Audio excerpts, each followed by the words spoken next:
When it comes to the upcoming Supergirl film, a few new details have been revealed in regards to the character and her characterization. This comes at us from the writer of the film, who talks about how she picked up the comic and realized this Supergirl can't just be Superman. She's got to be edgier, grittier, and, well, just like how we saw her in Superman.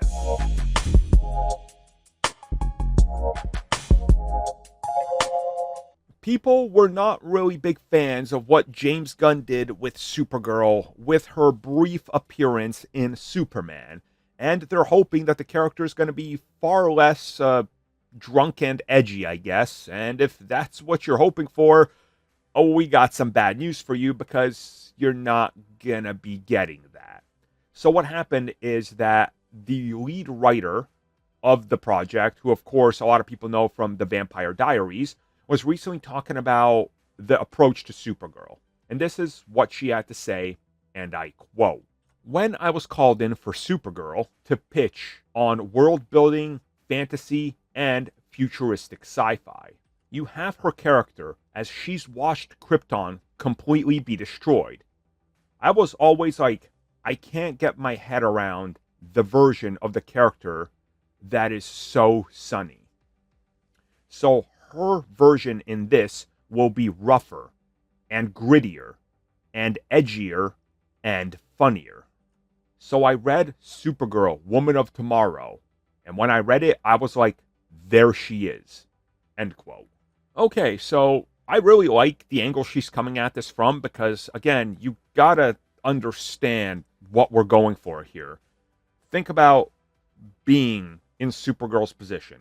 Imagine that suddenly, wherever you are, maybe you, I don't know, take a ride outside your city, and for whatever reason, something happens, and, I don't know, your city goes up in flames.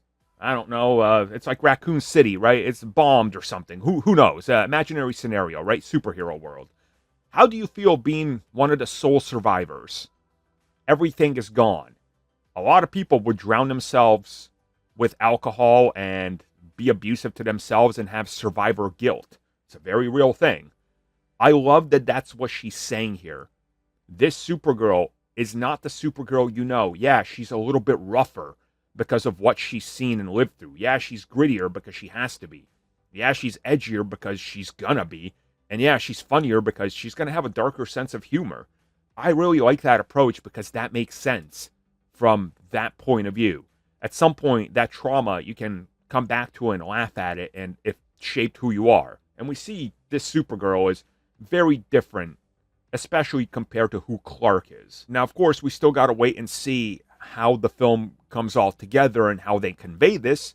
If it's a good director and a great script, it's going to be amazing, or it could fall flat on its face. But for right now, we just got to hope it's for the best.